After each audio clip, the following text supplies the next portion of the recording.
officials, patindugo natin sila to be acknowledged. Tindog ka mo palindog na. Oh, thank you very much for coming. Welcome dito mo today sa Western Visayas Sanitarium. We'd also like to welcome our employees, and also those of the community who came here this afternoon. And of course, we'd like to welcome our clinical interns from West Visayas State University. Okay. So, thank you very much for coming this afternoon. So this afternoon is a very significant event because we will be signing the wall of support for Western Visayas in order for us to remind ourselves, of course, that we are supporting the smoke-free initiative of the Department of Health. And as you all remember, last year we won the Red Orchid Award, the highest award that could be given to any institution in anti-smoking. So for that, palakpakan natin ang ating anti-smoking committee. And I'd like to recognize the members of the anti-smoking committee. Of course, the chair, Mrs. Angelita Samsho. Okay, other members, si Ma'am Bibet, ating vice chair, ang head man sa training sa atong nursing service. Of course, very active, tireless advocate for anti-smoking, si Mrs. Maria Fe de los Santos Gonzaga. And then, of course, we would also like to recognize si Dong Junie, si Dong Monching,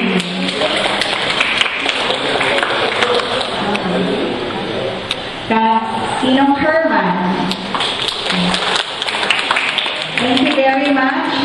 So, without the work and the tireless efforts of our anti-smoking committee, hindi na natin makuha ang Red Orchid Award.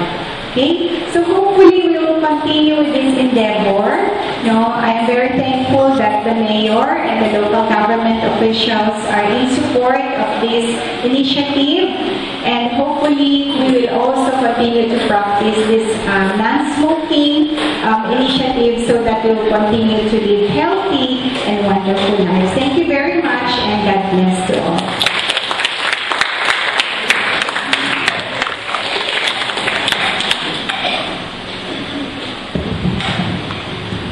Thank you, Bonbon. Good afternoon to you all. Sa ating equally energetic and reliable Chief of Hospital, Dr. Annabel de Guzman.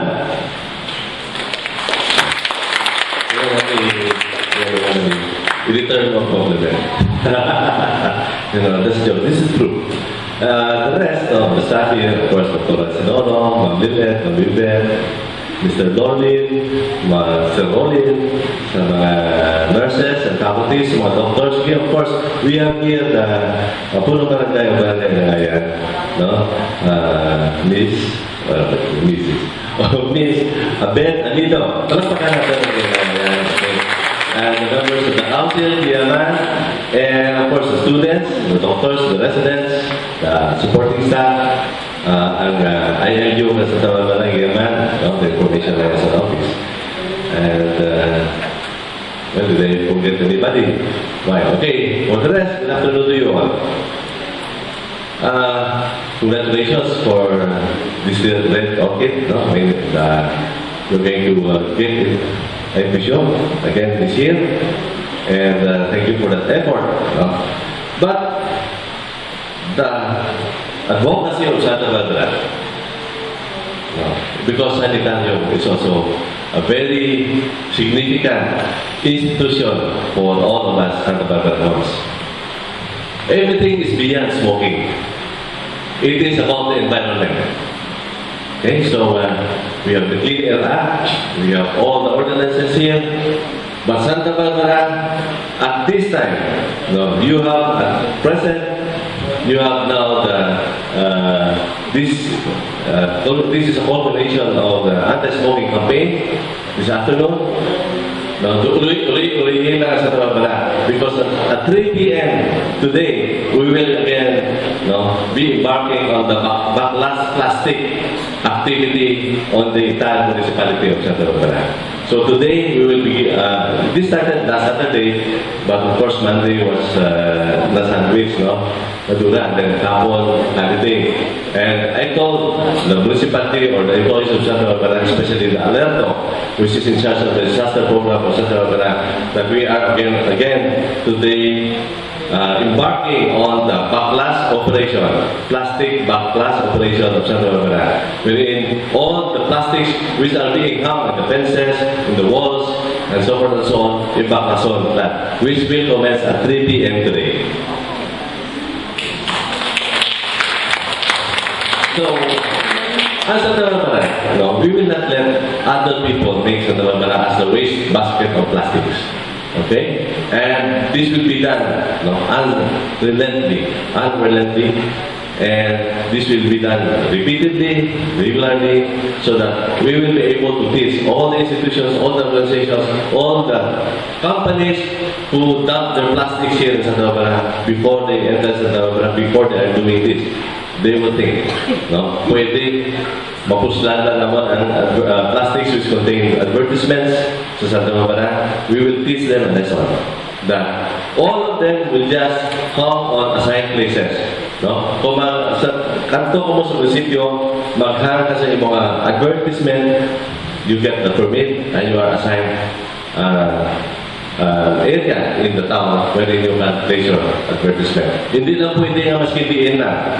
Okay? So, we will lead it, we will lead the entire province in doing this so that pag-abot mo, if you are going to pass along the municipal streets of Santa Barbara, you will see that nakalip yung mga Santa Barbara. Okay? It is really nice, And this will be coupled with the clean and beautification of the entire town. And I have nothing else to ask for, as my competency, as mayor in Santa Barbara, other than just making the town clean and beautiful. That's all. Basta matindo, and of course this will be coupled and also invite the people in the Western Visayas Sanitario and in the places around Barangay Langayan, Kapapet. I'm inviting you rather than planting or posting plastics or other advertisement materials in the walls everywhere, please tanaw na lang ang bulak along the streets. Okay? And this will be also coupled with our, at the start of making Santa Barbara as the municipality which will be the first municipality after you arrive at the airport. So we will let them know that, ang magaling diyan sa Santa Barbara, this is the first town na namin Kalingyo, Nakal Place. Okay? So again, that will make the tourists proud or definitely make the tourists happy.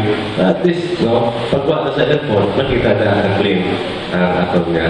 Matino ang atong niya lugar. As I was talking to Dr. Guzman a while ago, Santa Barbara is very proud of Western Visayas Sanitarium. Why? Because the health program of the town now is being complemented almost to the fullest by this hospital. We will not be successful with our PhilHealth program unless we have here a partner in the form of Western Visayas Sanitarium. Kung ikaw pigado ka sa Santa Barbara, you are entitled, ulupirahan ka, mapatay ka lang, hindi mo operahan. Kung ay dyan ang hospital. Plus, Santa Barbara, LGU will give you PhilHealth. Matawag ka lang PhilHealth, maski mo ay kawarta, if you have a PhilHealth and you have Western Visayas Sanitarium, ma-operahan ka yun. Mapangitaan ang entitled patient. And believe me, this is happening already in Santa Barbara.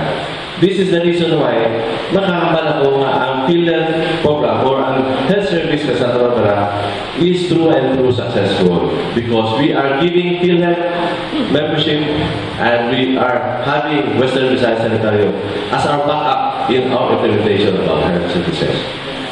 PhilHealth card alone is not a pill. Kung tawaan ko ang PhilHealth card, hindi na natawag na success. It cannot be called a fit or a success. It will only be well appreciated kung nausar mo na ng imong PhilHealth. Okay? So, this is why I'm always talking to the mayors.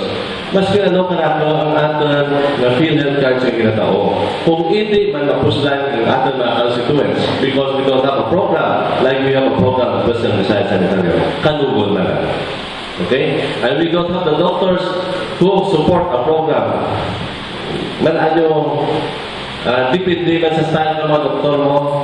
Kung ang doctors are treating the patient way beyond the allowable limits of PhilHealth, sigurado gid ang mga pasyente manabunan gid ang madulungan.